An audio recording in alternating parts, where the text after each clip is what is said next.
mucho del hecho que el cuerpo es uno solo, y si tiene dos trabajos se cansa más, se logra más.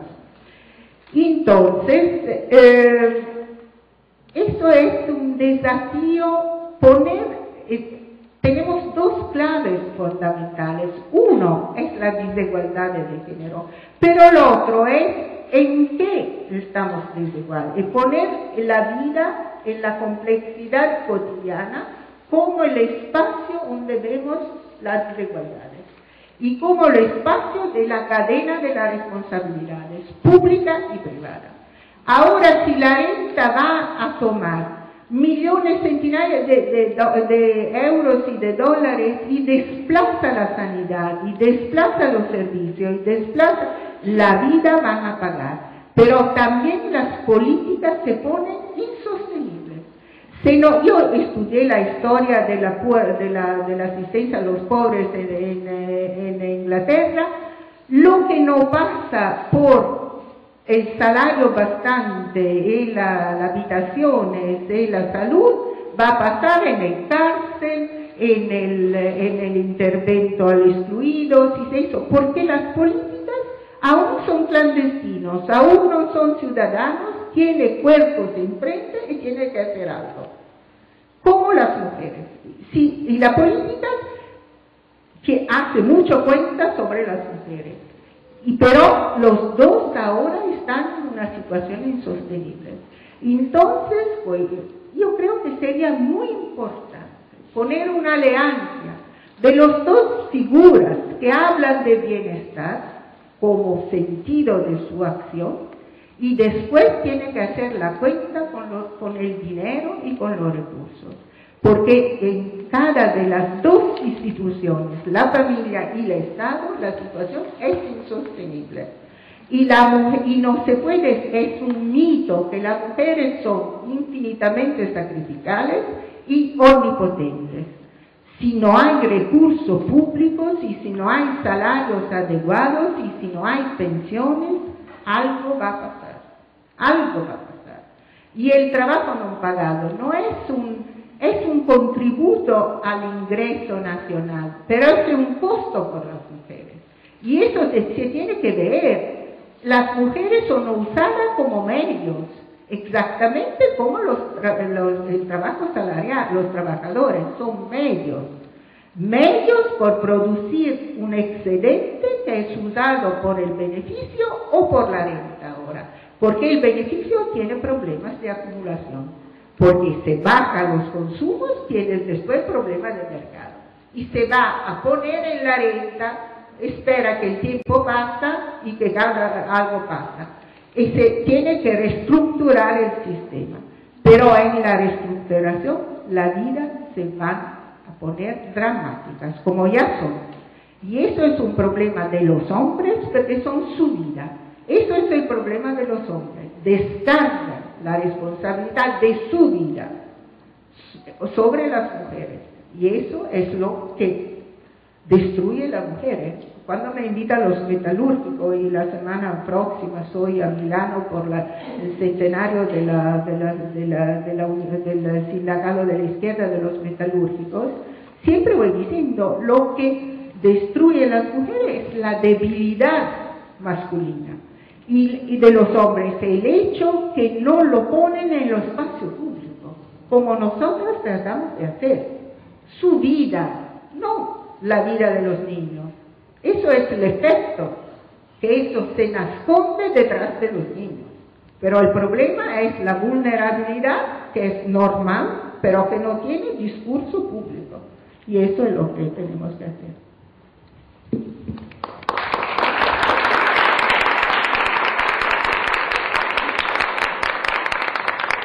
Se puede hacer. Se pueden hacer presupuestos en enfoque bienestar. Eso es increíble. Gracias, Antonella.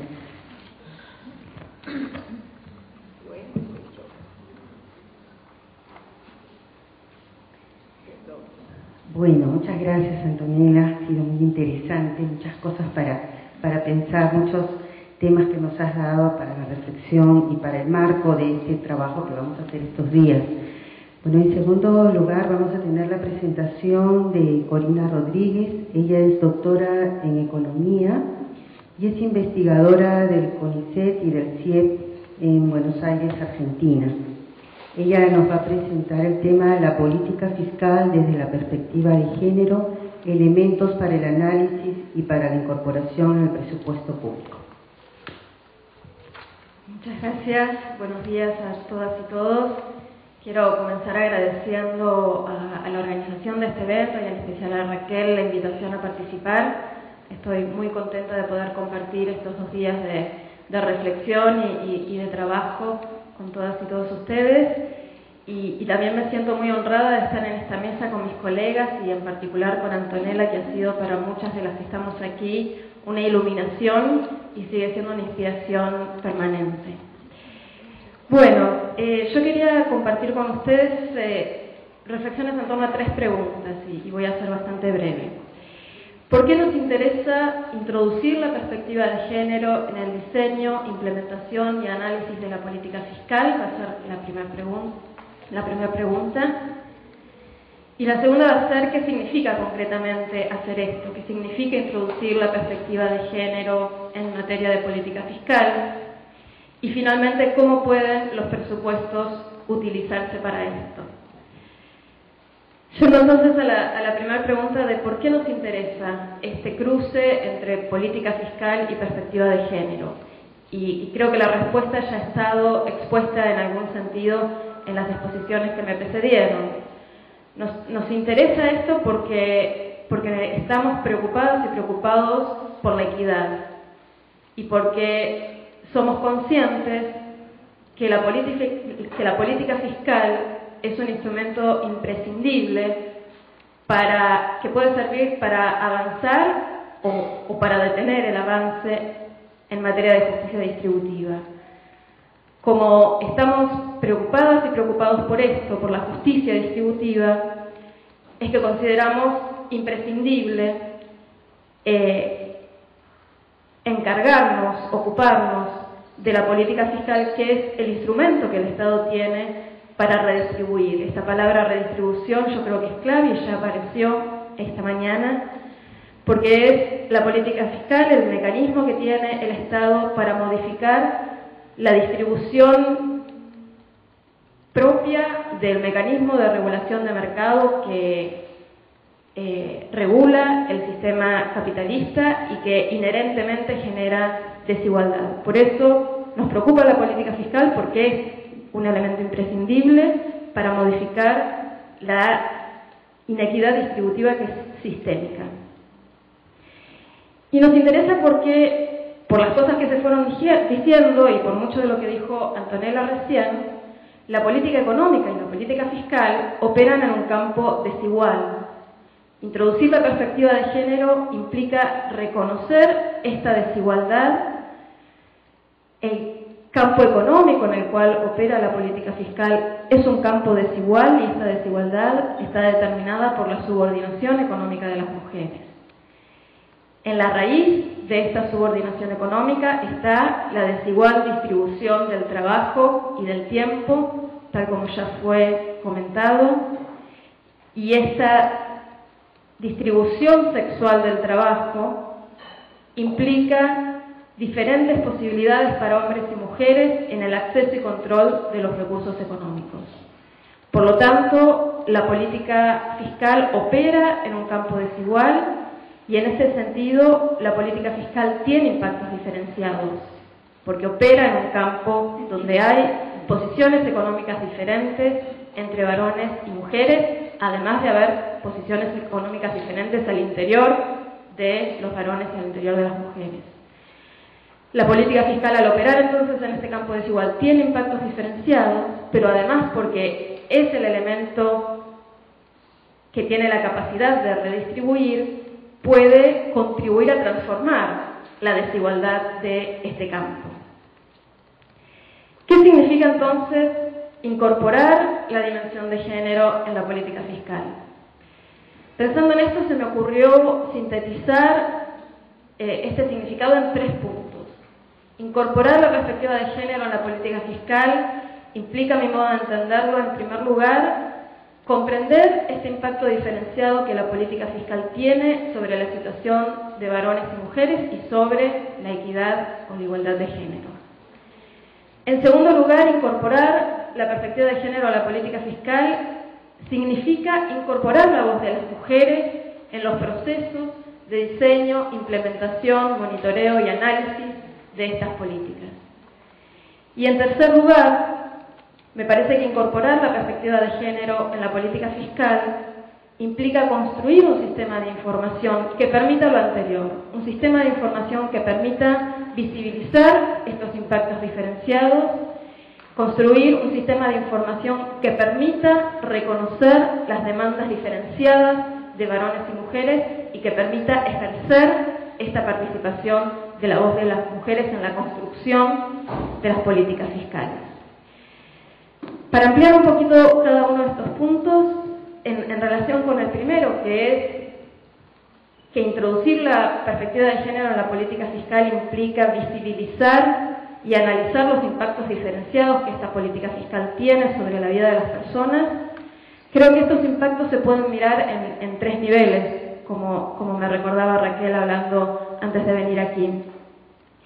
En un nivel macro, en un nivel meso y en un nivel micro. Es decir, cuando se piensa en la política fiscal, sí, claro, al final de todo la política fiscal, la política económica, las políticas públicas tienen impactos sobre las personas, sobre los varones y sobre las mujeres individualmente.